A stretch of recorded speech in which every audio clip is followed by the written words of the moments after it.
안녕하십니까. 다시 한번 반갑습니다. 날도 굳은데 보통 때 지난달에는 제가 집에서 여기 오는데 40분이 걸렸는데 오늘은 한 1시간이 넘게 걸렸습니다. 차도 많이 걸리고 아침부터 굶고 여기 와서 점심을 먹으려고 기다리고 있다 점심을 먹고 너무 배가 불러갖고서 지금 제가 진짜 될지 모르겠어요. 자, 오늘이 세 번째 강의입니다. 제가 그 교육 일정을 잡기를 한 3번 정도에 해서 처음부터 끝까지 이렇게 큰 테마가 하나를 끝내려고 마음을 잡고 있었어요. 그래서 저번 시간에, 첫 시간에 했던 게 사진을 찍는 요소 중에서 흔들리는 사진이 안 나오는 거, 포커스를 잘 맞추는 거, 일단 몇 가지 뭐, 그리고 저번 시간에 큰 테마가 노출을 잘 담는 거. 그리고 오늘 마무리를 할 게 노출에 대해서 조금 부연 설명, 측정 예를 조금만 더 설명을 드리고, 그리고 화이트 밸런스라든지 이런 좀 원론적인 요소를 조금 더 설명을 드린 다음에 우리가 디지털 카메라로 디지털 사진을 찍고 있어요. 그렇기 때문에 디지털 사진을 하기 위해서 필요한 게 카메라 말고도 디지털 사진을 찍고 나서 필요한 후처리에 필요한 후보정이 필요한 포토샵 또는 기타 다른 프로그램이 필요한데 그 다른 프로그램을 활용하기 위해서 알아야 되는 디지털 사진의 기본 지식을 한번 알아보려고 합니다. 그래서 어떤 포장을 잘하는 법, 멋있게 이쁘게 만드는 법, 포샷을 만드는 법을 강의할 게 아니라 기본적인 원리, 그리고 미리 말씀드리자면 포토샵에서 레벨이 이렇게 올리면 밝아지고 어두워지는데 어떤 원리로 그렇게 되는지, 커브가 어떤 원리로 되는지 좀 이론적으로 아시면 나중에 그 후보정이라든지 처리하시는 데 많은 도움이 될 수 있지 않을까 생각을 합니다. 그래서 저번 시간에 했던 내용을 간단하게 복습을 한번 해보겠습니다. 저번 시간에 했던 내용의 가장 큰 핵심이 적정 노출을 찾는 법이었어요. 적정 노출을 찾는 법이었었는데 우리는 항상 그 예지 사진이나 연습을 하기 위해서는 카메라 모드를 어디다 놓고 찍는다 그랬죠? 촬영 모드에서 AV 모드에다 놓고 찍는다 그랬어요. AV 모드에다 놓고 찍는데 AV 모드에서 반 셔터를 누르면 카메라 안에 내장된 노출기에 의해서 적정 노출 값을 지시를 해준다 그랬어요. 여기 왔다 가면은 나중에 유명해지는데 AV 모드를 놓고 반샷타를 눌렀을 때 카메라가 지시해주는 값이 적정 노출이라고 그랬는데 그게 정확하다 그랬습니까? 안 정확하다 그랬습니까? 정확할 수도 있지만 평균적으로 봐서 정확할 수도 있지만 일단은 안 정확하다고 생각을 하고 들어가야 된다 그랬어요. 그래서 왜 안 정확하다 그랬습니까? 기본적으로 카메라 노출기가 작동하는 법이 기준점이 어디라고 그랬죠? 18% 그레이 카드를 우리가 많이 쓰기 때문에 18% 그레이라고 하는데 더 정확한 명칭이 뭐라고 했습니까? 카메라가 노출의 기준점으로 잡는 점이 뭐라고 했습니까? 반사율이 18%인 피사체. 그렇죠? 그레이 카드가 아니라도 적정 노출을 잡을 수가 있다 그랬습니까? 없다 그랬습니까? 있다 그랬어요. 순수한 빨간색은 반사율이 몇 프로였어요? 18%.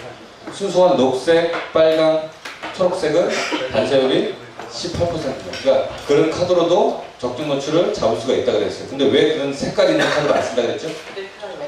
때가 타고 시간이 지나면 물이 빠지고.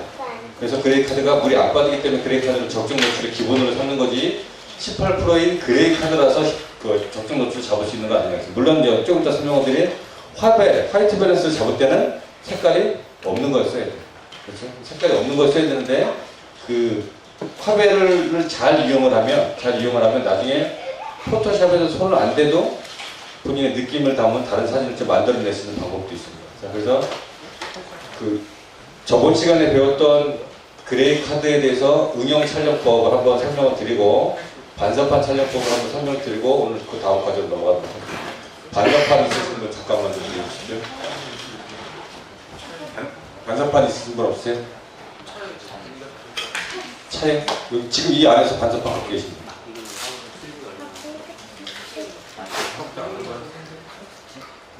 차에 있으면 좀 잠깐 갖고 계십시오. 자, 인물 사진에서 가장 중요한 게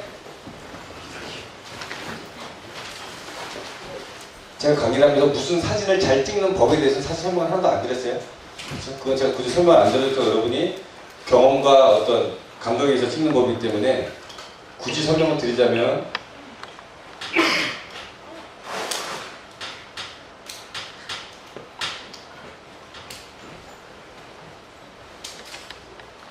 인물 사진을 촬영을 할 때 그냥 일반적인 뭐 대공원 가서 찍는 스냅 사진 빼고 적어도 인물을 앞에 놓고 사람을 포트레이트를 찍을 때 한번 촬영법에 대해서 간략하게 설명을 드리겠습니다. 자, 흔히 초보자들이 그 가장 인물을 찍을 때 주위에서 보는 점이 뭡니까? 제일 첫 번째가 인물의 표정 이런 걸 봐요. 제가 저번 강좌 때도 농담삼아 말씀드렸지만 인물 사진을 그 촬영 어떤 결과를 가로지는 가장 큰 요소가 뭐라 그랬습니까? 모델의 미모라고 했어요. 모델의 미모가 몇 프로 차지한다고 했습니까? 80% 차지한다. 그래서 이쁘면 장땡, 이쁘면 착하고 이쁘면 다 용서가 되는 세상이 지금 세상인데 그 80%는 빼고 나머지 것에 대해서 나머지 요소에 대해서 설명을 드리는데 이거는 절대적이진 않아요. 절대적이지도 않고 어떤 공공연하게 어떤 교과서에 나와 있는 건 아니지만 제가 여러 인물 사진을 찍어본 경험으로서 또는 여러 가지 결과물로서 이 정도의 생각을 가지고 인물 사진을 찍으시면 적어도 잘못 찍히는 사진은 없을 거라고 생각을 합니다. 그리고 이걸 머릿속에 두시면 다른 관점까지도 더 쉽게 오게 돼요. 첫 번째로 주의 있게 보실 게 뭐냐면 배경 선택입니다. 배경을 잘 선택해야 돼요. 인물 사진에서. 인물 사진의 기본이 그 교과서에 보면 뭐라고 나옵니까? 배경을 복잡한 게 좋아요? 단순한 게 좋아요? 배경을 단순화하고 모델이 뭐라고 했습니까? 찍히는 사람은 다 모델이라고 했죠? 모델의 뒤에 복잡한 구조물이 없도록 해야 된다 그랬어요. 그렇죠? 근데 보통 인물 사진을 잘 찍느냐 못 찍느냐의 관점을 지금 제가 4가지를 적어드릴 건데 4가지의 우선순위를 매기셔도 여러분이 딱 그 사진을 평가할 수가 있을 거예요. 자, 여러분들이 뭐 지금 초보자가 있으신 분도 있고 아닌 분들도 여러분이 계시지만 인물 사진 찍을 때 본인이 찍었던 걸 잘 생각을 한번 해보세요. 그 전에 잠깐 설명을 드렸지만 사람 머리를 인물을 찍는 제일 중요한 게 뭡니까? 얼굴이죠. 얼굴을 주위에는 뒤 배경에 어떤 이 얼굴을 뭐라 그래야 되나요? 혼란을 줄 만한 요소를 배치하는 게 아닙니다. 배경이. 예를 들어서 전봇대가 하나 딱 있는데 찍을 때는 몰라요. 왜? 배경은 안 봤어. 찍고 와서 집에 와서 딱 봤더니 표정이 좋아.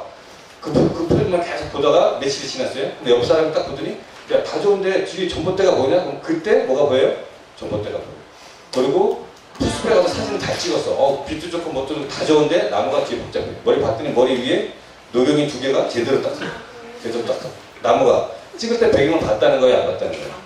배경 처리를 못하는 그러니까 적어도 중급자 이상 기준으로 말씀드리겠습니다. 배경 처리를 못하는 인물 사진을 찍는 사람은요 인물 사진을 못 찍는 사람이라고 봐도 돼요. 즉 이런 사람도 모델만 이쁘고 아웃포커싱만 아주 강하게 아웃포커싱만 시키면 기본적인 사진이 나오겠어요. 근데 물론 아웃포커싱으로서 복잡한 배경을 날릴 수도 있어요. 배경과 인물을 분리하는 부분 좀 이따 설명을 드리겠습니다. 그렇지만 그거보다도 중요한 게 뭐냐면 아웃포커싱이 안 되는 번들 렌즈로도 배경을 정리할 수가 있으면 아웃포커싱이 굳이 되지 않더라도 배경을 단순하게 정리할 수가 있다는 거죠.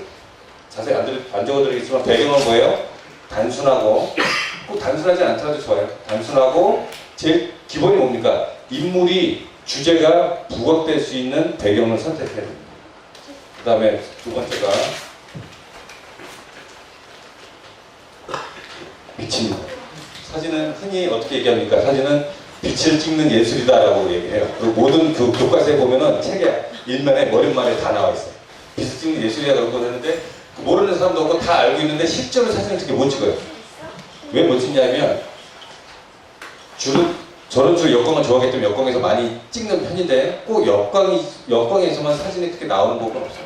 순광도 좋고 사광도 좋고 측광도 좋은데 제일 중요한 거는 빛이 있어야 되고 빛을 이용하는 사진을 찍어야 됩니다. 일단 예지 사진을 가지고 한번 말씀드리는데 제가 미리 말씀드리지만 역광에서 주로 사진을 찍는다 그랬는데 뒤에가 밝으면 역광입니까? 아니면 피사체의 머리 뒤에서 들어오는 빛이 역광입니까? 역광의 정의가. 보통 우리가 흔히들 뒤가 밝은 거를 역광이라고 해요. 그쵸? 그건 정확한 용어 정의로는 배경이 밝은 거지 역광은 아니에요. 무슨 말이냐? 해가 머리 위에서 떨어지고 있었어요. 근데 뒤에가 환한 구조물이 있어서 밝어. 그리고 인물을 그 앞에 세웠어요. 뒤에가 밝어. 역광이니까 노출을 더 줘야 된다는 노출 플러스 노출을 주기도 하겠지만 제일 중요한 건 그 광선은 역광이에요? 아니에요? 역광이 아니에요. 역광의 정의는 피사체의 머리 뒤, 즉 찍는 사람 작가를 마주보고 들어오는, 또 뒤에서 들어오는 빛이 역광이지 뒤에가 밝다고 역광이 아닙니다. 즉 역광 상태라도 뒤에가 밝아요, 안 밝아요? 안 밝을 수도 있다는 거예요. 저기 코스 사진 한다.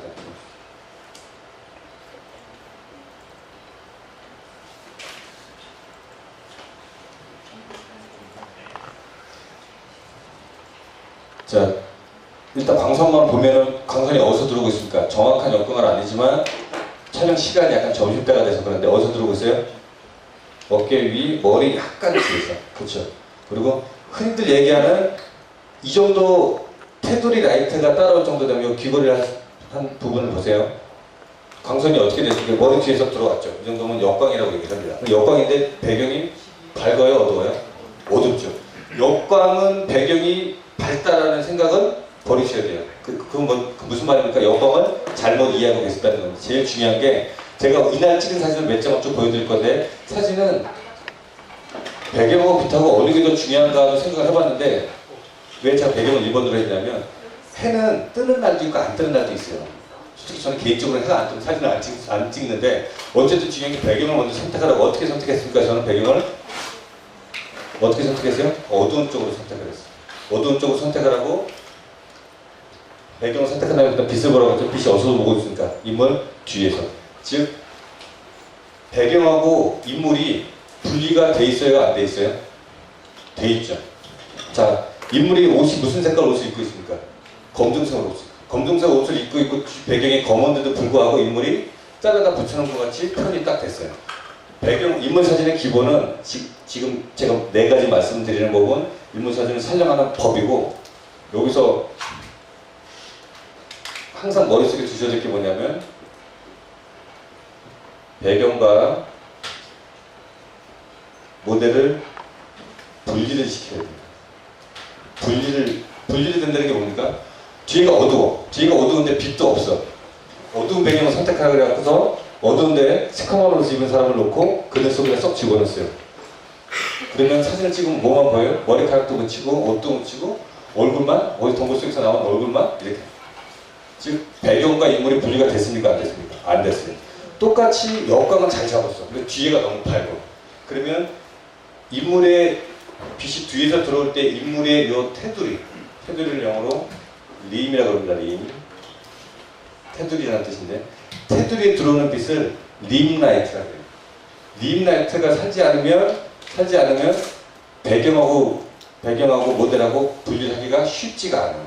그래서 인물을 찍는 사람들이 대부분 역광을 선호를 합니다. 꼭 역광이 아니더라도 이 옆에서 들어오는 빛을 측광이라 그러는데 한쪽 면에서라도 빛이 들어오면 배경과 인물이 구분이 돼요. 저번 강의 때 잠깐 제가 넘어가면서 설명을 드렸는데 배경하고 모델, 인물을 나누는 방법에는 3가지가 있습니다. 제일 첫 번째가 지금 제가 말씀드린 뭐였어요? 비추. 자, 분명히 어두운 짙은 아마 검정색에 가까운 회색 옷이었다고 제가 기억이 나는데 깜깜한 배경임에도 불구하고 뭘로 인물이 분리가 됐어요? 비추. 두 번째가 색으로.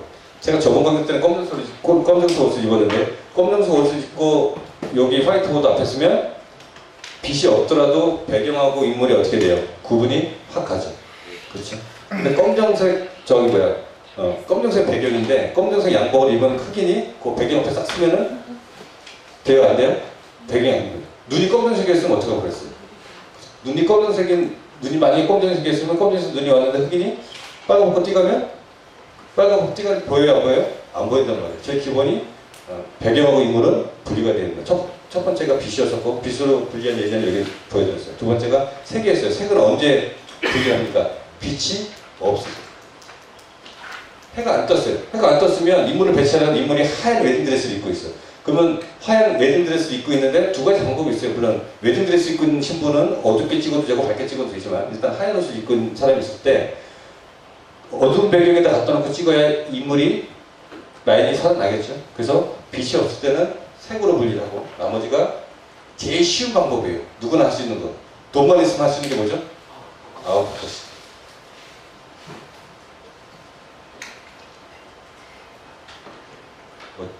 최상의 아웃포커싱 실력을 자랑하는 85mm 1.2 렌즈나 200mm 1.8 렌즈를 가지고 배경인 거 신경 안 써도 비즈인 거 신경 안 써도 그냥 대충 놓고 조리개만 최대 개방을 하면 뒤에가 그냥 그 파스텔로 슈퍼단으로 넘겨듯이 그냥 배경이 날아갑니다.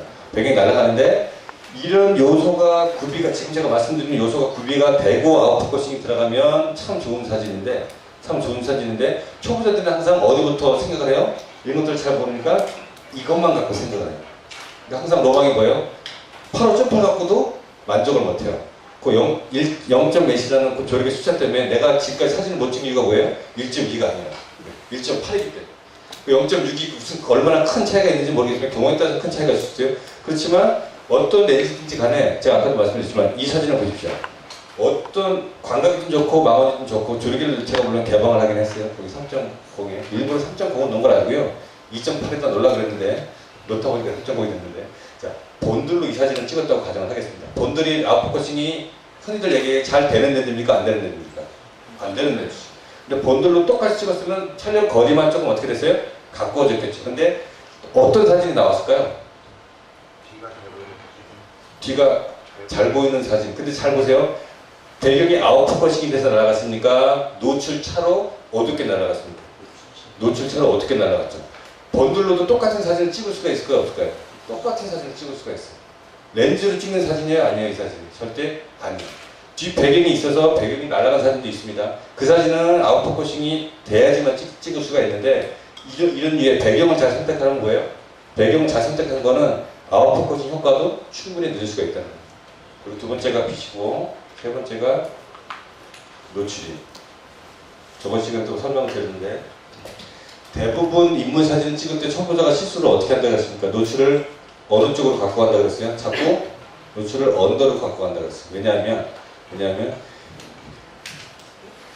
저는 배경을 주로 어두운 쪽을 선택을 합니다. 물론 항상 그렇지는 않은데 주로 제 스타일이 어두운 쪽을 선택을 하고 역광에서 선택을 하기 때문에 인물은 앞에는 지금 이제 요거 설명 드리고 나서 반사판을 설명을 드릴 텐데 인물에는 반사판을 내고 배경이 어두우면 전체적으로 허리샷, 웨이트샷 이상 되면은 노출 보정이 필요 없을 정도로 노출이 거의 맞게 돼 있어요. 아까 사진 다시 한번 보죠. 역광에서는 제가 저번 강좌 때는 똑같이 말씀드렸어요. 역광에서는 뒤에가 밝아서 노출을 플러스로 고정을 해야 된다라고 말씀드렸어요. 근데 저번에는 역광에 대해서 제가 정의를 안 내려드렸으니까 이번에 다시 한번 정의를 내려드렸어요. 역광은 뒤에가 밝은 게 아니라 뒤에서 빛이 오는 거다 그랬어요. 자, 이 사진을 보면 노출, 여러분이 딱 보시기에도 노출 고정을 할 필요가 있겠습니까? 없겠습니까? 거의 보면 이 정도는 그레이 레벨 거의 다 맞고 뒤가 약간 어둡고 실제로 이 사진은 남자 모델이기 때문에 그렇긴 한데 약간은 조금은 언더예요. 조금 언더고 이게 모니터나 액정으로 봤을 때 적정인지 아닌지 있다 하는 방법을 포토샵 시간에 제가 말씀을 드리겠습니다. 레벨이나 커브에서 스포이드로 찍어서 절대치를 보는 방법을 알려드릴게요. 왜냐하면 모니터도 집집마다 다 틀리고 액정도 밝기마다 다 틀립니다. 그래서 히스토그램하고 그거를 감을 얻으셔야 항상 카메라 히스토그램만 보고 그 밝기의 절대치를 알 수가 있어요. 자, 노출 보정을 안 했어요. 0입니다. 노출 보정 안 했다는 거 보니까 특별히 밝기에 대해서 배경이나 인물의 밝기에 대해서 평균치 이상을 안 넘어갔다는 뜻이에요. 다른 사진 한번 쭉 한번 넘어가요. 다음 사진 그냥 넘기세요. 페이지 다음. 자, 이 사진도 배경이 어때요? 이게 같은 날 같은 자리에서 찍어서 스타일이 이렇게 비슷하겠는데 간략하게 촬영 내용을 말씀드리자면 자, 저는 어디 서 있냐면 요만한 길을 사이에 두고 길 반대편에 서 있어요. 해는 어디서 뜨고 있습니까?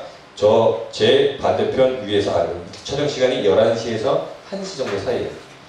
제가 돌아다니면서 찍으려고 했더니 돌아다니면서 찍으려고 했더니 모델들이 항상 제 마음에 드는 자리에 서 있어요? 안 서 있어요?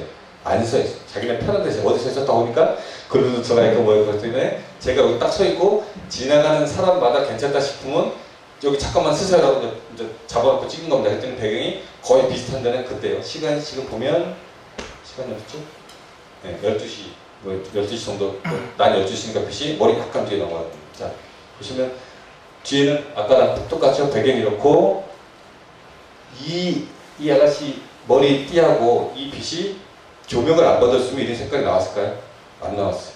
특히 이런 드레스류, 여성 머리, 이런 옷, 이런 것들은 여광을 안 받으면, 특히 어떤 건 단풍, 이런 것도 여광을 안 받으면 제대로 된 색상이 나올 수도 없고 나올 수도 없고, 이런 분홍색은 분홍색류, 노란색류, 분홍색류, 초록색류, 이런 그 붉은색류는 여광을 받지 않으면, 특히 붉은색은 여광을 받지 않으면 어떻게 나요? 짙은 그 어떤 고동색에 가까운 색으로 나타나서 순간에서는 색상을 뽑아내기 굉장히 힘듭니다. 다음 사진입니다. 이 사진은 얼굴 노출은 좀 신경 안 써도 됩니다. 다른 거하고는 약간 틀리게 빛이 어디서 들어오고 있어요? 순각쪽에서 앞쪽에서 들어오고 있었는데, 생각한 거 같이 사진이 잘 나오지는 않았는데, 눈으로 봤을 때는 그러니까 깜깜한 나무 그늘 속에 모델이 쏙 들어가 있는 상태였어요. 그래서 가운데 구멍이 뻥 뚫린 대로 빛이 들어오고 있잖아요. 그때 찍은 사진이고, 다음 사진. 이 사진 잘 보세요. 빛이 어디서 들어오고 있습니까? 머리 뒤에 이쪽에서 들어오고 있어요. 얼굴 노출은 빛 프로젝트 같은 게 약간 어둡긴 합니다만, 모델의 분위기를 살리기 위해서 얼굴 노출은 여성분들은 얼굴 노출을 어떻게 갖고 가는 게 좋다고 했어요? 적정해서 약간 오버로 갖고 가는 게 좋고, 남자는 특히 이런 류의 분위기는 적정해서 약간 언더로 갖고 가는 게 좋습니다. 이 사진, 비슷한 같은 모델 사진이 몇 장이 있는데, 이거 일단 먼저 보고 넘어가. 자, 배경이 어때요? 어둡죠? 어둡고, 이제 노출에 대해서 저번 시간에 강의했던 거랑 조금 연결시켜서 하나 설명을 드립니다. 뒤에가 어둡고 앞에는 우리가 눈으로 보는 것보다 더 밝아요. 즉 반사판은 되진 않았는데, 이 두루마기 이쪽에 들어오는 빛은 실질적으로 굉장히 밝습니다. 굉장히 밝고, 그리고 제가 노출 보정을 안 했다 그랬는데 사진을 찍을 때 노출 보정을 안 하더라도 어떤 버튼을 누르면 노출 보정을 하는 효과를 준다고 그랬죠? A가 모델 갖다 놓고 그냥 한번 찍어요. 근데 모델이 너무 밝아요. 그러면 어디다 놓고 A라고 누르면 되겠습니까? 밝은 쪽, 프레임을 좀 아래로 내리면 빛이 여기 들어오니까 흰 쪽에 화면이 많이 들어오겠지. 여기다 놓고 A라고 누르고 다시 올려서 찍으면 파라메타에는 노출 보정 값이 들어가 있어요? 안 들어가 있어요? 안 들어가 있지만 실제 카메라가 지시한 노출치보다 어둡게 찍힌 거예요. 그리고 배경을 이렇게 선택을 했습니다. 지금 여기는 완전히 어두운 색은 아니고 약간의 푸릇푸릇한 나뭇잎이 나와 있어요. 아웃포커싱도 기법을 쓰게 된 겁니다. 그 다음에 빛을 보세요. 빛이 어디서 들어오고 있습니까? 이 정도에서 이렇게 들어오고 있는데 잘 보세요. 아무리 배경 선택을 잘해도 빛이나 기타 여러 가지로 배경과 모델을 분리하지 못하면 이 사진이 꽝이 나가는데, 곤충을 한번 보십시오. 곤충이 까맣죠? 근데 빛이 없다고 가정을 하겠습니다. 그럼 곤충이 이 사진에서 보였을까요? 안 보였을까요? 안 보였습니다. 곤충도 라인이 어떻게 나왔어요? 린라이트가 이렇게 나왔어요. 왜? 빛 때문에. 그렇죠? 모델도 머리하고 윤곽선이 이렇게 나왔고, 이쪽은 실제로 인물 사진 관점에서 보면 약간 노출은 언더지만 분위기를 위해서 그대로 보습니다. 그리고 실제로 우리가 눈으로 보는 것보다 어땠어요? 이 모델의 얼굴은 더 밝았어요. 그 말은 뭡니까? 내가 노출을 어둡게 갖고 가면 얼굴도 약간 어둡게 갖고 가지만 제일 중요한 게 뭐가 제일 어두워져요? 배경을 더 어둡게 갖고 갈 수도 있다. 비슷한 사진이 또 있는데 그 다음 사진입니다. 비슷한 사진입니다. 자, 아까는 빛이 어디서 들어왔어요? 저쪽에서 들어왔어요. 그러니까 아까 사진을 보면 모델한테 그 사진을 찍은 다음에 어떻게 시켰을까요? 이번에는 이쪽으로 더 올라오고 시켰어요. 이번에는 빛이 어디서 들어오고 있어요? 거의 뒤쪽에서. 머리를 보면 합니다. 빛이 머리 뒤에서 이렇게 들어오고 있어요. 거의 머리 위에 있는 역광입니다. 이때는 시간이 한 1시 정도 1시 반, 2시 정도 넘어가지 않았을까 하는데, 여기 정보가 없어요? 없는데? 네. 자, 배경은 비슷합니다. 배경은 어두운 쪽으로 선택을 했고, 조리기 개방을 해서 앞으로 침대했고, 빛이 어디서 들어오는 거 잘 보세요. 여러분이 제가 몇 번 강의하면서도 말씀드리지만, 좋은 사진을 자꾸 그날 나가서 무슨 사진을 자꾸 건지려고 하면 실력이 안 늘어요. 메모를 해서 오늘 해가 잘 떴다 그러면 이런 배경과 이런 장소를 선택해서 나 이런 사진을 찍어보겠다고 딱 마음을 먹고 그 사진을 찍기 위해서 노력을 하면 그다음부터는 언제 어디가 됐으니까 이거는 똑같은 사진 찍을 수가 있습니다. 여러분들 얼마 전에 제가 저걸 보니까 그 몇몇에서 코스프레를 찍고 왔는데 갔다 온 사람 사진이 다 똑같아요. 그치? 다 똑같은데 누가 한 사람이 맞춰주고 그 배경하고 자리를 잡았기 때문에 어디까지 해준 거예요? 여기까지 해줬어요. 나머지 사람들은 노출 자기가 조절을 했으니까 노출 같은 만약에 불러줬으면 여기까지 해준 겁니다. 그리고 미리 설명을 드리면 네 번째는 이게 바로 표정이에요. 표정, 분위기, 포즈. 실질적으로 이 포즈도 굉장히 중요합니다. 포즈도 굉장히 중요해서 우리가 일반적으로 그냥 보기에는 사람이 그냥 촬영을 할 때 옆에서 이렇게 가만히 놓고 서면 아랫배가 나오고 어깨가 처지고 몸이 이렇게 배가 나오고 이렇게 처지게 돼 있어요. 처지게 돼 있어요. 근데 기본적으로 아무리 사람이든 어린애이든 노인이든 간에 인물을 찍을 때는 허리를 집어넣는 연습, 가슴을 들이는 연습, 어깨를 피는 연습을 해주면 돼요. 그럼 몸매가 엉덩이부터 요 라인이 생깁니다. 그래서 하루 정도 그렇게 열심히 그 자세를 잡으면은 밤에 자다가 막 쥐날 정도로 많이 나와. 거기 일본 웨딩 촬영 같은 거 해보신 분은 아시겠지만 흔들 말아서 이렇게 짚고 뭐 가슴 벌리고 어깨 넓리고 막 꺾기를 하는, 소위 전문용어로 꺾기를 하는데, 꺾기를 하는데 본인이 보기에는 어때요? 굉장히 어색해요. 그렇죠? 근데 찍는 사람은 어때요? 더 어색하죠. 근데 사진에서는 어떻게 나와요? 사진에서는 굉장히 어색한 포즈도 의외로 자연스럽게 나와요. 그래서 제가 예전에 인물사진 사진법이라는 글을 하나 올리면서 포즈를 연구하는데 어떻게 연구하는 게 제일 좋은 게 뭐라고 그랬습니까? 패션 잡지, 여성 패션 잡지를 보시면 광고 이렇게 나오잖아요. 사진을 배우는 사람 입장에서 보면 꼭 사진하고 관련된 카테고리 안에 서점 가서도 사진 코너에서만 사진을 배우는 줄 알아요. 그렇죠? 풍경사진을 배우기 제일 좋은 책이 뭡니까? 내셔널 지오그래피. 이런 책이 웬만한 풍경 작가 아니면 명도 못 내미는 게 그런 작가잖아요. 그런데가 제일 좋은 사진이고, 아마추어가 무슨 사진 찍는 거 어렵고 이런 많이 늘어나봤자 사진을 배우기 위해서는 제일 좋은 게 그런 잡지고, 무슨 인물 사진이나 뭘 이거 찍고 싶다, 광고 사진, 패션 잡지, 특히 스튜디오에서 찍는 사진을 찍고 싶다, 이런데 사진 코너에 가서 일반 요즘 뭐 렌터 스튜디오 같은 것도 많지만 스튜디오에서 잘 찍는 법을 아무리 뒤져봤자 나오는 게 거의 없어요. 기본적인 스튜디오에서 찍는 법은 어디 책에서 나와 있어봤자 세팅법 500개 없어요. 세팅법은 또 굉장히 간단해요. ISO 100에서 셔터 125분의 1에 조리기 11일. 어디를 갖다 놓고 그렇게 찍어도 세팅이 그렇게 돼 있기 때문에 다 이렇게 나오게 돼 있습니다. 나중에 시간이 나오면 스튜디오 촬영법 설명드려요. 사실 스튜디오 촬영법은 스튜디오 가서 번개를 한번 다시 한번 해야 돼요. 그래야 조명 쓰는 것도 알려드리는데, 중요한 건 뭐냐면 그 패션 그 잡지를 사보면은 나와 있는 광고 자체가 뭐예요? 교재예요. 구도를 어떻게 잡았고, 포즈를 어떻게 잡았고, 어떻게 어떤 구도로 어떤 조명에서 찍었나, 그게 바로 좋은 교재입니다. 꼭 사진 코너 가서 사진책만 볼 때 사진을 배우려고 하지 마세요. 제가 가끔가다 이제 술집 같은 데 가면 술집 그 포스터를 갖고 제가 트집을 잡는데 여러분들도 많이 보셨을 거예요. 저 사진은 개조가 깨졌니, 뭐가 깨졌니, 노출이 오버니, 언더니, 그러는데 실제로 맞기 때문에 제가 얘기를 하는 겁니다. 이 사진에 존재하는 모든 사진은 다 내 교재가 될 수 있고 생산이 될 수 있어요. 못 찍은 사진은 못 찍은 사진대로, 잘 찍은 사진은 잘 찍은 사진대로. 그래서 자, 표정도 중요하고 분위기도 중요하고 포즈도 중요합니다. 포즈 잡는 건 누가 가르쳐줘야 돼요? 아마추어 모델한테 또 포즈 좀 이쁘게 좀 취해봐. 그럼 포즈가 나옵니까? 안 나옵니까? 안 나와요. 사람에 따라서는 본인이 취하려면 굉장히 뻣뻣한 사람이 있어요. 이 중에서도 몇 명 있는데, 그 사람한테 시키려면 그 이상의 포즈가 나올 수가 없어요. 근데 포즈는 누가 가르쳐줘요? 작가가 가르쳐줘요. 똑같이. 제가 옛날에 웨딩 알바를 했을 때는 신랑 포즈보다 신부 포즈를 더 많이 알아야 돼요. 왜냐하면 신부가 포즈를 못 잡으면 어떻게 돼요? 잠깐 나오라고 한 다음에 신랑 앞에 가서 신부랑 똑같이 표정을 줘요. 딱 보고 딱 든다든지. 그럼 신부가 딱 보면 그걸 알아요. 그럼 신부를 딱 들여드려. 그럼 고자세를 그대로 따라 합니다. 신랑한테 시키면 신랑이 합니까? 또 뭐 어색해서. 그럼 잠깐 나와보세요. 그 다음에 신랑한테 가서 그 포즈 똑같이 해줘요.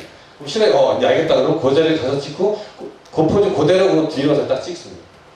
자, 포즈에 대해서 말씀드리면서 표정하고 분위기로 넘어가요. 자, 근데 그렇게 찍으면 자연스러운 표정이 나올까요? 자연스러운 표정이 나오고, 인물사진은 제일 중요한 게 저는 이거라고 생각을 합니다. 표정이라는 걸 생각을 하는데, 다 중요하지만 제일 중요한 게 뭐예요? 인물을 찍죠.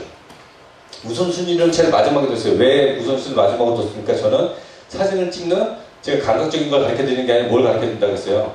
기술적인 요소를 가르쳐 드리기 때문에 순서는 똑같지만 제일 중요한 게 뭡니까? 이거예요. 실제로. 예전에 그 성공시대라는 프로그램이 있었는데 거기에 그 연예인들을 많이 찍는 조세현이라는 작가가 나왔어요. 그래서 그 사람이 성공하기도 했고 사진도 잘 찍는데 어떤 연예인을 딱 찍어줬는데 그 사람이 나오나 했어요. 너우나 아니고 오리지널 나오나 했어요. 흑백 사진을 이만하게 전지 사진이나 해줬는데 나오나가 나와서 인터뷰를 하면서 사진을 딱 찍어줬더니 너무 그 사진을 마음에 들어 하더래요. 그래서 조세현도 나훈아 정도 되면 또 거물급 연예인 아닙니까? 그래서 똑같은 사진을 두 장을 인화해서 한 장은 나훈아를 주고 한 장은 본인이 갖겠다고 그러고 사인을 부탁을 했대요. 그래서 여기다가 보통 이름만 딱 적어주는데 이름을 적고 그 위에다가 그 나훈아 씨가 적은 말이 이 속에 내가 있네 라고 적고 이름을 적었어요. 그 말은 뭐냐면 이 사람은 사진 작가는 그 가수지만 가수 인물을 찍은 거예요. 기술적인 요소로 빛을 보고 뭐하고 뭐 질감이 좋으냐 안 좋으냐는 게 여기까지는 뭐예요? 순수한 아마추어적인 기술적인 관점에서만 우리는 생각을 했어요. 근데 실제로 중요한 거는 그 표정, 본인이 그 표정을 보고 마음에 들어 한 거예요? 안 들어 한 거예요? 마음에 들어 했어요. 자, 인물 사진에서 내가 모델을 돈을 주고 샀어요. 내 마음대로 요리를 해서 찍어. 그럼 판단 근거 누구예요? 나. 내가 모델 좀 나는 빛을 연구를 하고 싶어. 모델이 라인이 좋아. 연구했던 거예요. 근데 내가 돈을 입장이 바뀌어서 누구를 찍어주거나 돈을 받고 찍는 상황이 됐어요. 그러면 그 사진에 잘 나왔냐 못 나왔냐 판단 근거가 누구한테 갑니까? 찍히는 사람, 모델한테 가요. 배경이 기가 막혀. 빛도 좋아. 노트도 기가 막혀 맞았고서 아주 포즈도 그냥 이빨이 깎여 갖고서 아주 좋게 했는데 딱 찍어놨는데 모델이 딱 보더니 왜 턱이 두 개야? 마음에 안 들어. 여기 뭐 턱이 두 개, 뭐 두 개를 없애는 거 이런 건 안 나와 있지만 제일 중요한 거 모델이 마음에 들어 하면 좋은 사진입니다. 이 앞에 제가 말씀드린 세 가지가 다 무시돼도 좋아요. 이게 되면 좋은 사진이고 이게 안 되면 어떤 사진이에요? 인물 사진은 망친 사진입니다. 아마추어 작가가 여기에 현혹이 돼요. 저도 그렇습니다. 저를 포함한. 즉 인물이 실질적으로 본인의 그거를 자기 본인의 모델이 이 사람은 어떤 사진을 찍어주면 좋아하는 거나 어떤 사진이 마음에 드는가 생각을 안 하고 이거에 비싼 렌즈 사서 좋은 배경에다가 좋은 빛에 찍으려고만 했지 기술적인 사진만 만들려고 했지 이거를 생각을 잘 안 하고 지금. 근데 그렇지만 어쨌든 제일 중요한 건 뭐예요? 일단은 이거라도 제대로 찍자. 이거라도 제대로 찍으면서 이걸 하자. 마지막으로 한마디만 더 드립니다. 그래서 자연스러운 표정이 나오기 전은 생전 처음 보는 사람이 데려가서 사진을 찍어주는 게 좋을까요? 아니면 주위에서 늘상 봐왔던 가까운 사람이 찍어주는 게 좋을까요? 애기 돌사진 같은 거 요즘에 돌 앨범도 많이 나오고 그러는데 그런 렌탈 스튜디오 많이 가보시면 알겠지만 애기 사진 찍어주기 좋은 데가 많아요. 가면 뭐 베이비 전용 스튜디오를 갖고서 거기 가서 생전 스튜디오 처음 데리고 가서 돌베기를 시커멓게 생긴 사진가 아저씨가 또 뭐 예술한다고 머리도 막 길어갖고서 뭐 스튜디오 펑펑 터뜨리면서 사진 찍었을 때 애가 안 울면은 강심장이에요. 그게 장군감입니다. 장군감. 네? 보통 여자애들이 안 울죠. 근데 어색한데 와서 어색한 사람이 찍어주는 거 보고는 어때요? 눈도 안 마주칠 뿐더러 울어요. 그리고 애기 표정이 좋은 표정이 나오겠습니까? 저희도 제가 사진을 하고 인물 사진을 좋아한다고 얘기를 하지만 집에도 가보면 그 스튜디오 가서 찍은 조카 사진이 있어요. 뭐 하고 이렇게 딱 찍고 있는데 표정이 딱 굳어있어요. 제가 찍은 사진 수백 장 중에 그런 표정 나온 사진이 한 장도 없어요. 제가 찍어준 걸 알면은 조카가 저를 볼 때 어떻게 보겠습니까? 좋아하는 삼촌 아니에요. 그렇죠? 즉 애기 돌사진을 제일 잘 찍어줄 수 있는 사람은 엄마하고 아빠예요. 둘 중에 한 사람이 찍어줘야 되고 여자친구 사진을 제일 잘 찍어줄 수 있는 사람은 누굽니까? 장동건? 장동건이 오면 더 이쁜 표정을 질 수 있을지는 모르겠는데 어쨌든 그렇다고 근데 이제 항상 장동건이 사진을 찍어주기는 좀 쉽지가 않을 건 빼고 뭐 비장동건 뭐 이런 사람 뺍시다. 남자친구가 제일 좋은 사진을 찍어줄 수 있는 어떤 요소에서 이게 다 충족이 되고 난 후에 이 요소에서 그렇죠? 그 찍을 때 인물 사진을 찍을 때는 풍경도 마찬가지지만 셔터를 아끼면 안 돼요. 웃는 사진을 찍으려 그럴 때 저도 이제 이런 거 찍으러 가서 웃어봐 그랬지만 제가 봐도 어색한 표정이 나와요. 사람이 실제로 웃는 거는 전문 모델이 아닌 이상 자기가 실제로 웃는 만큼 웃기가 힘듭니다. 그때 어떻게 하면 돼요? 편안하게 앉아서 실제로 인물을 찍을 때는 인물도 편안한 자세, 인물이 앉아있으면 모델도 앉은 자세에서 편하게 기다려야 돼요. 원래는 나중에 뭐 팁 삼아 말씀드리겠지만 조그만 이렇게 접이식 의자 같은 걸 하나 차에다 가지고 다니면 찍는 사람도 앉아서 찍을 수 있어서 좋아요. 그리고 모델하고 초점을 맞춰놓고 이 요소를 다 맞춰놓은 다음에 모델하고 얘기를 하면서 대화를 주고받으면서 표정이 좋을 때마다 연속샷으로 나눕니다. 그렇게 수백 장을 찍고 오면은 이 앞의 요소가 충족이 되면 가장 웃거나 찡그리거나 어떤 표정이든 간에 가장 자연스러운 표정을 찍을 수가 있어요. 가장 자연스러운 표정을 찍을 수가 있어요. 그리고 부모님 사진도 마찬가지입니다. 가족 사진을 찍기가 굉장히 어렵다 그러는데 제가 저희 외할머니, 그러니까 친할머니는 좀 어렸을 때 돌아가셨고 사진하기 전에 돌아가셨고 외할머니가 좀 나이가 연로하셔서 지금 돌아가셨는데 언제 이제 그 성춘댁에 가서 할머니 영경사진을 찍어드린 적이 있었어요. 근데 그전에는 영경사진이 이렇게 스케치로 한 그림 같은 사진이 있잖아요. 그걸 놓고 사진이 없는 것 같아서 제가 사진 찍어드릴게요 했더니 할머니가 기력이 굉장히 쇠해졌을 그 때였었는데 사진을 찍자는 제 말에 한복을 곱게 이렇게 입으시더니 동네 앞길로 나오세요. 그 말은 할머니도 이놈이 영경사진을 찍어주려는 걸 아셨다는 뜻이에요. 의자를 앉혀놓고 제가 사진을 찍었습니다. 그때도 아무튼 비슷한 이거로 이제 사진을 찍어줬어요. 근데 할머니가 제가 외손자지만 엄한 데 가서 사진관 사람이 사진 기사가 잘 찍고 못 찍고 떠나서 찍어주는 표정하고 제가 찍어주는 표정하고 표정이 어땠을까요? 이 앞에는 저희 형도 있고 저희 어머니도 있고 가족들도 있고 앞에서 삼촌도 어머니 좀 웃어보세요 막 그러면서 막 얘기를 했을 거 아니에요. 그래서 활짝 웃진 않았지만 지그시 아주 그 흔히들 말하는 인지한 웃음을 띄는 사진이 컷이 딱 걸렸어요. 그래서 12, 14로 인하해서 거기다 갖다 드리고 한 3년 정도 있다가 그 사진을 찍고 한 3년 정도 있다가 돌아가신 것 같은데 그리고 이제 실제로 그 장례식장에서는 그 사진을 걸어놨어요. 그 사진을 걸어놨는데 오는 사람마다 한마디씩 다 하죠. 아 참 너희네가 돌아가셔도 웃으면서 돌아가셨다. 그 사진을 보고 얘기합니다. 그 사진 누가 찍어줄 수 있는 거예요? 가족 아니면 못 찍는 겁니다. 그러니까 인물 사진 딱 두 가지 생각을 해서 자 가격적인 측면에서는 표정 분위기는 가장 자연스럽고 만들어주신 사진 찍어줘야 된다. 즉 애인 사진, 부모님 사진, 가족 옆에 친지들 사진을 많이 찍어주세요. 나만큼 내 사진 실력이 중요한 게 아니라 이거보다 더 중요한 게 뭐라 했습니까? 이거예요. 나보다 내 주위에 있는 사람을 더 잘 찍어줄 사람이 없습니다. 그걸 생각해서 많이 찍어주시고 그리고 더 좋은 사진을 만들어내기 위해서는 뭐가 돼야 돼요? 배경하고 빛하고 노출이 꼭 돼요. 그래서 여기서 반사판 상법을 간략하게 설명을 드리면서 노출 재는 부분만 설명을 드리고 그 다음으로 넘어가도록 하겠습니다. 자, 배경은 복습겸에서 다시 한번 정리합니다. 자, 가급적 어두운 쪽으로. 빛이 있으면 항상 어두운 쪽으로 갖고 와도 돼요. 근데 빛이 없을 때는 어두운 쪽으로 갖고 오면 됩니까? 안 됩니까? 안 돼요. 왜? 배경이 쏘면 붙이니까. 어느 가서 매직스테이트를 25만원 주고 엄청 뒤집어 써갖고서 해결했는데 돈은 많이 줬지만 머리는 잘 나왔어. 그쵸? 그 여자친구가 오빠 오늘 사진 찍으라고 딱 갔어요. 근데 이 생각만 하고 시커멓게 어두운 데다가 사람을 딱 집어넣었더니 25만원 주고 피는데 스트레이트 머리가 나와야 안 나와요? 배경에 시커멓게 붙여버렸단 말이에요. 노출도 잘못 잡아서 노출이 언더가 나와버렸어. 그쵸?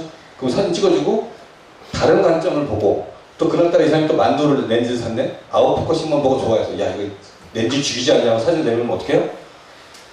당장 갖다 버렸다 소리가 나오죠? 그 렌즈 갖고 이것밖에 못 찍어버리죠? 중요한 것은 지금 제가 말하면서 어떤 좋은 렌즈, 5번 멜 렌즈 하나 써드릴까요? 그래야 마음의 위안을 찾으시는 분이 있을 것 같아요. 한 11번, 이거 좀 여러 가지가 많은데 23번에다가 L 렌즈에서 후드는 몇 번이?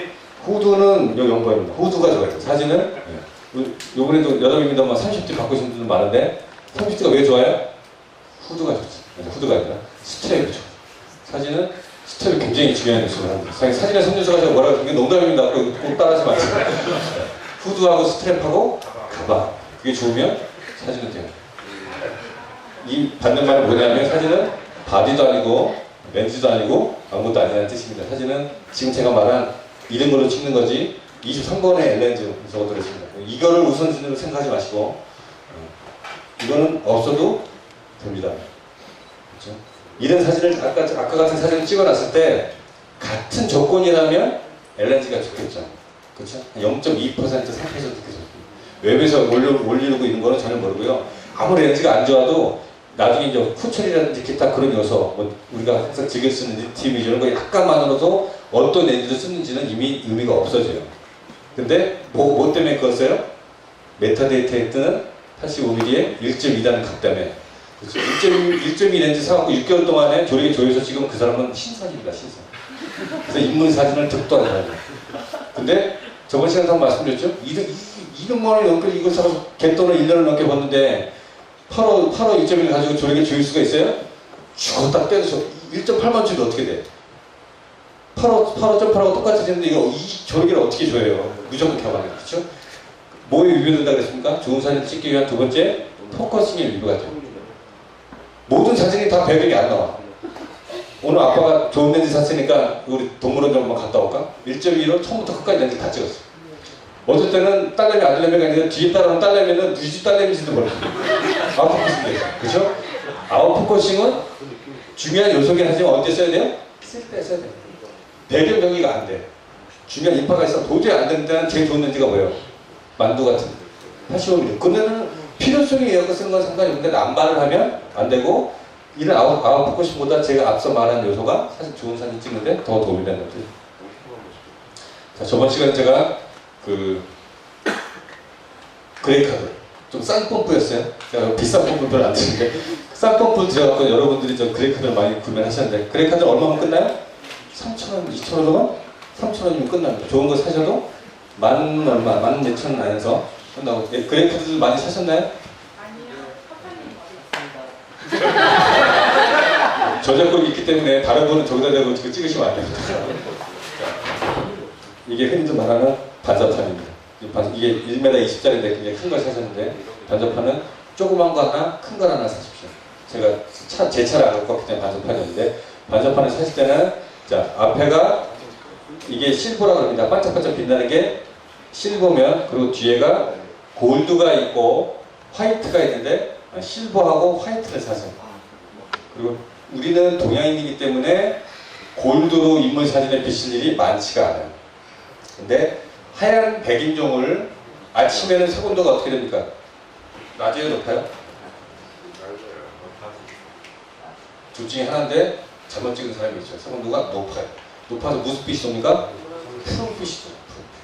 푸른빛이 돕니다. 색온도가 높아서 푸른빛이 돌아요. 자, 그렇기 때문에 그런 상태에서 반사판을 낸다고 하얀색을 되면 백인종, 그러니까 얼굴이 하얀 사람은 얼굴에 푸른빛이 돌아서 전문용어로 무슨 빛이 나요? 시체빛이 나요. 시체. 그래서 그럴 때는 반대로 색온도 보상을 위해서 골드를 대주는 경우가 있어요. 근데 동양인들은 그렇게 골드를 많이 댈 필요가 없어요. 그렇기 때문에 반사판은 실버하고 화이트가 된 걸 사십시오. 그리고 여러분들이 반사판을 만약에 하나를 사신다면 솔직히 이거 너무 커요. 이거 제가 적어보겠습니다. 아까 얼마 많은지. 반사판은 휴대가 좋아야 되는데 자기 본인의 가방 안에 안 들어가는 반사판은 들고 다니기 힘들어요. 지금 집게 잡아도 이만합니다. 이거 가방 안에 넣고 다니기가 쉽지가 않아요. 특단성은 들고 다니는 조수가 있으면 상관없는데 요거는 효과는 비슷하면서 이거보다 작은 게 80cm짜리가 있어요. 이 정도. 그거는 제 가방에는 들어가는데 좁더라도 좀 약간 작기 때문에 하나를 사실 거면 솔직히 큰 상관없어요. 왜냐면 반사판은 들고 다닐 만한 노력만 하신다면 인물 사진이 많이 나지기 때문에.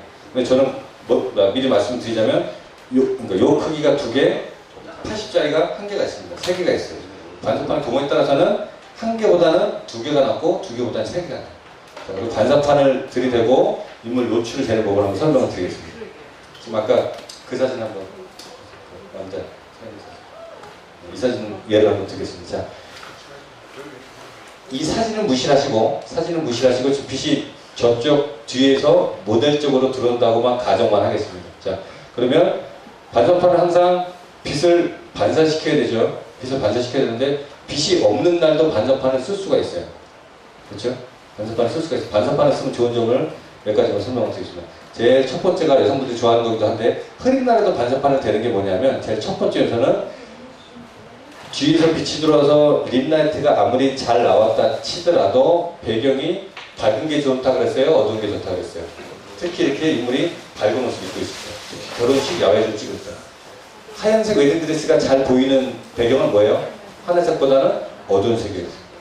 자, 그러면 빛이 지금 저쪽에서 이렇게 들어오고 있습니다. 제가 실버를 대서 이렇게 뭐 가려지긴 하지만 여기서 인물을 얼굴을 향해서 빛을 반사시켰어요. 그러면 얼굴이 밝아집니까? 어두워집니까? 밝아지죠. 인물 사진에서 노출을 측정을 해야 되는데 분할 측정으로 놓고 구도 잡고 하나 둘 셋 착각하고 찍으면 돼요? 안 돼요? 안 돼요. 어디를 기준으로 노출 잡아야 됩니다. 얼굴 중에 어디? 뺨. 뺨 중에 어느 쪽 뺨? 밝은 쪽 뺨. 그쪽. 여기는 콧대기 제일 밝으니까. 이럴 때는 사실 제가 이때는 정확히 찍진 않았습니다. 정확히 찍을 수도 없는 상황이었고 대체 가으로 찍은 사진인데 얼굴이 정면을 보고 있을 때는 양쪽이 다 밝을 테니까 즉 스팟이 있으면 좋다 그랬어요. 대신에 뭐하고 꼭 같이 써야 된다 그랬어요? A락하고 같이 쓰지 않는 스팟은 뭐라고 합니까? 100% 악입니다. 악. 이 사진을 그냥 스팟으로 찍었어요. 스팟 포인트가 어디 있어요? 가운데로 딱 놨어요. 그럼 어디가 찍힙니까? 딱 여기가 찍혀요. 그렇죠? 이대로 그냥 사진 찍으면 어떻게 돼요? 물론 얼굴에다가 찍고 이쪽을 갈 수도 있겠지만 얼굴이 어두웠었어요.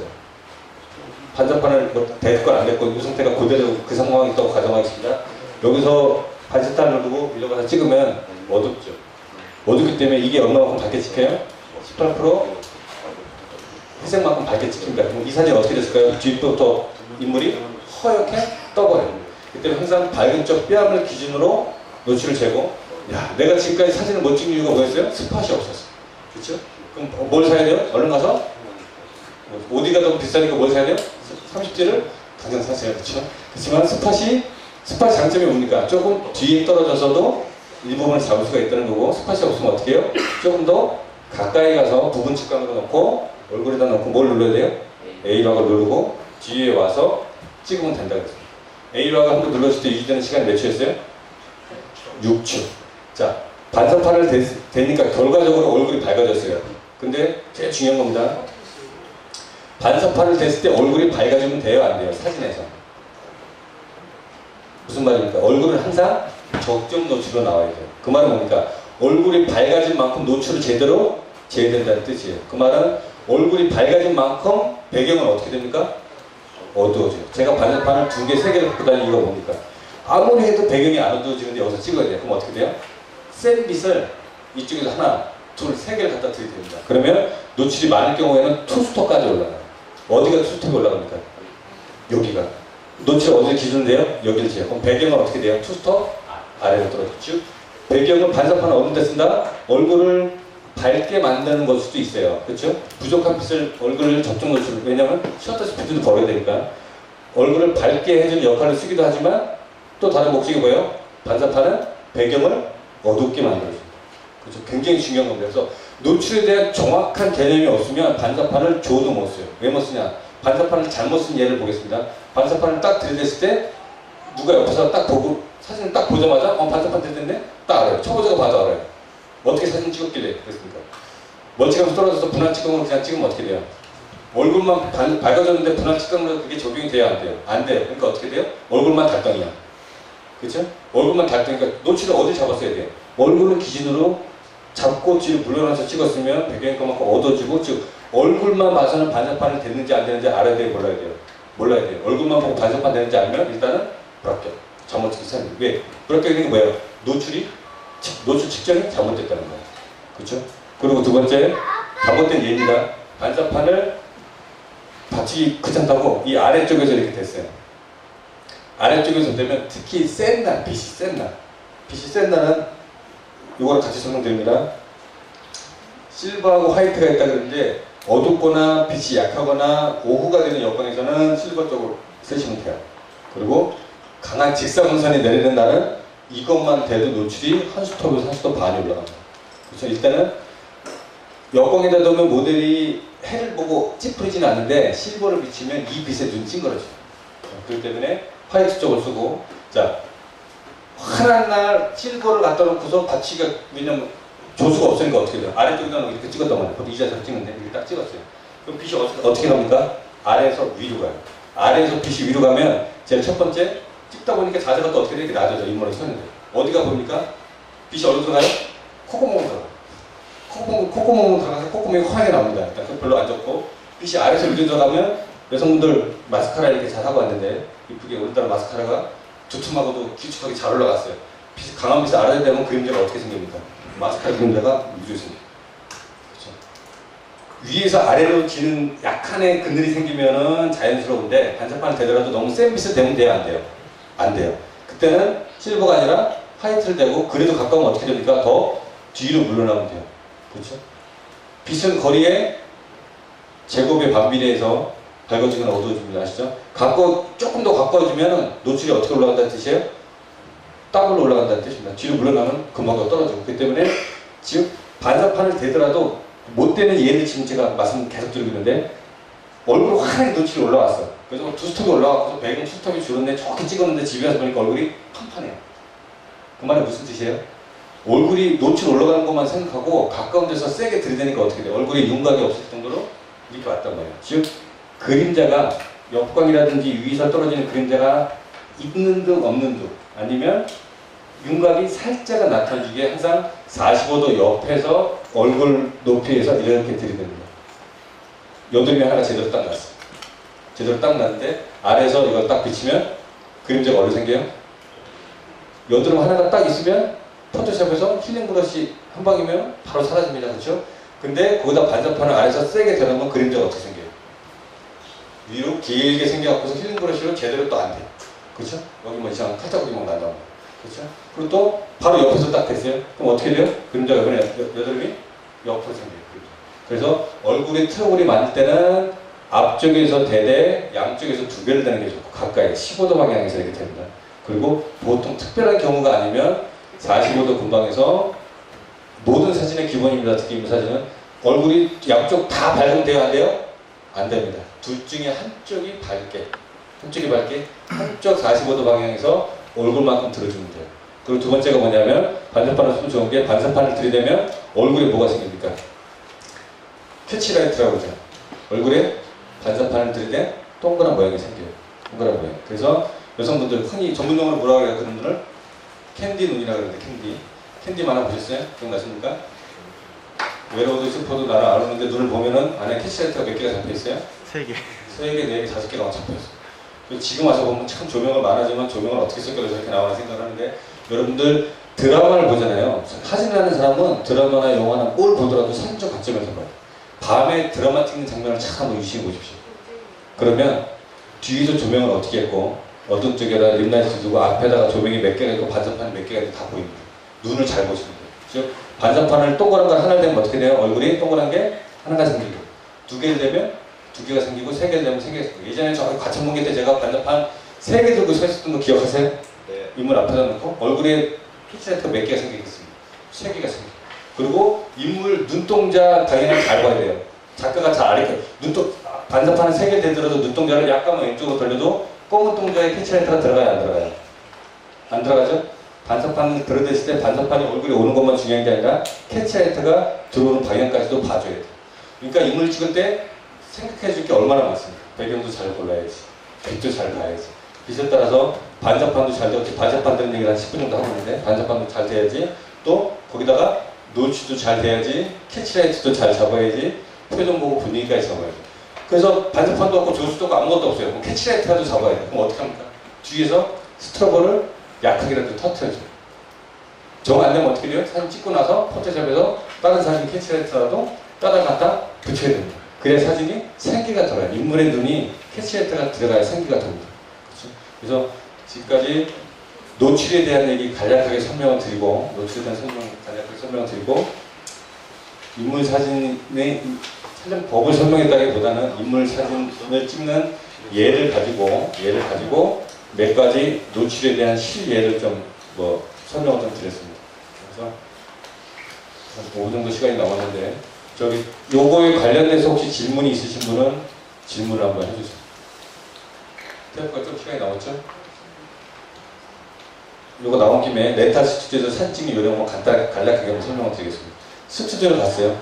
대부분의 스튜디오를 가면은 기본적인 스튜디오 국민 세팅이 있습니다.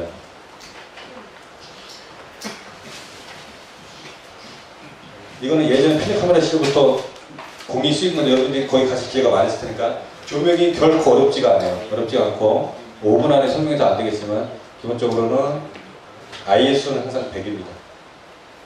모든 스트로보 촬영에서 이렇게 클리버는 다 우리가 쓰는 이런 스트로보는 뭐예요?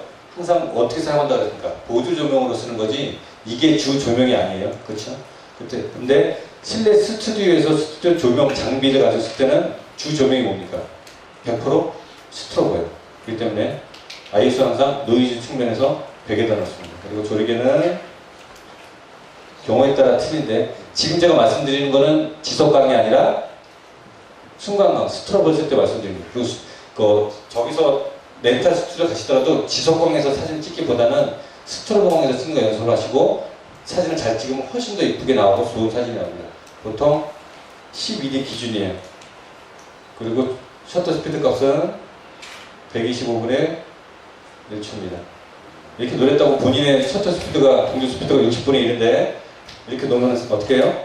사진에 반응이 짜리죠. 그죠? 항상 어떻게 해요? 경험을 해야 합니다. 경험을 한 사람은 평생 안 되죠. 즉 본인의 동조 속도 안에서 찍 때, 요 값이 나와야죠. 자, 이렇게 세팅을 하시고 스트로보 가면은 동조기를 줘요.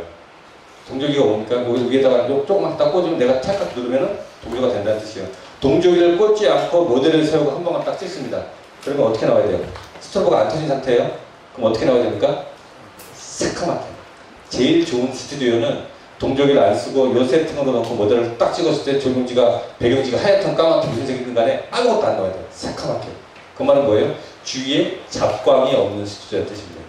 거기서 조명이 나온다는 건 뭐예요? 내가 스트로브를 안 써도 다른 데 조명이 새어들어서 들어왔다는 뜻이에요. 여기 조명을 세트해 놓고도 형광등 이렇게 켜놓으면 이 상태로 놓고 지금 인물이 윤곽이 어떻게 나와요? 허옇게 나오죠. 그런 스튜디오에서는 조명을 한쪽만 줘서 한쪽을 안으로 묻히게 만들라 그래요. 돼요, 안 돼요? 이쪽이 허옇게 작광 때문에 살아나온다는 뜻입니다. 조금 자세하게 설명드릴 건데 시간이 약간 부족할 것 같은데 괜히 지금 얘기를 끝냈나 후회가 좀 듭니다. 이게 좀 길어지는데. 자, 어쨌든 이렇게 놓고 저번에 테스트를 어떻게 해본다? 이렇게 놓고 비전 딱 눌렀을 때 새까맣게 나와요, 정상이. 그리고 조명이 항상 몇 개가 있어요. 모델이 앞에 있으면 오른쪽에 하나, 왼쪽에 하나, 위에 하나, 뒤에 하나, 지금은 3개, 4개가 있어요. 그래서 조명을 항상 어떻게 한다고 했습니까? 좌우측에서 하되 한쪽이 세고 한쪽이 약해야 돼요. 그렇죠? 어려운 게 아니라 원래 노출기를 이제 찍어보는데 디지털이 좋은 게 뭡니까? 찍으면 보이잖아요. 찍으면 보이고 양쪽이 조명이 똑같은 데서 똑같은 데서 펑 찍으면 어떻게 돼요? 얼굴이 떡판 사진이 나온다. 납작한 사진이 나온다는 뜻이에요. 이쪽이 밝으면 이쪽은 어떻게 돼요? 어둡게 처리해요. 위를 돌려야 되는데 난 좀 전기 기계 만지는 데는 젬병이야. 그럼 어떻게 해야 됩니까? 이쪽 조명을 뒤로 빼면 돼요. 거리의 제곱에 반비례해서 어두워지고 밝아진다고 했습니다. 그러니까 즉 조명이 사진 찍었는데 얼굴 뒤가 납작했고 어떻게 됩니까? 하나를 더 앞으로 되고 하나를 더 뒤로 빼면 벌써 노출차가 틀려져요. 그렇게 했는데도 노출차가 똑같다. 그럼 그런 스튜디오에서 사진을 찍을 수가 있어요? 없어요? 못 찍는 거예요. 왜? 여기서 반사된 빛이 한 바퀴 돌아가고 이제 다 돌아가. 그럼 내가 조명한 대로 조명이 돼요? 안 돼요? 안 된다는 뜻입니다. 원래 스튜디오 테스트하는 정도 몇 가지가 있는데 그걸 좀 생각하고 일단은 그렇게 조명을 맞추고 머리 위에 있는 걸 붐 스탠드라고 그러는데 약하게만 주시면 돼요. 왜 머리 위에 스탠드를 줄까요? 제가 요 라인, 머리 위에 요 탑라이트하고 배경 모델을 분리하기 위해서예요. 검은 배경지 놓더라도 붐 라이트에 의해서 어깨선, 머리선이 분리가 됩니다. 요게 없으면 배경이 묻혀요. 안 탑니다. 시간이 조금 부족해서 이거는 끝나고 나서 그 설명 다시 한번 드리고요. 10분 정도 쉬었다가 다시 진행하겠습니다. 수고하셨습니다.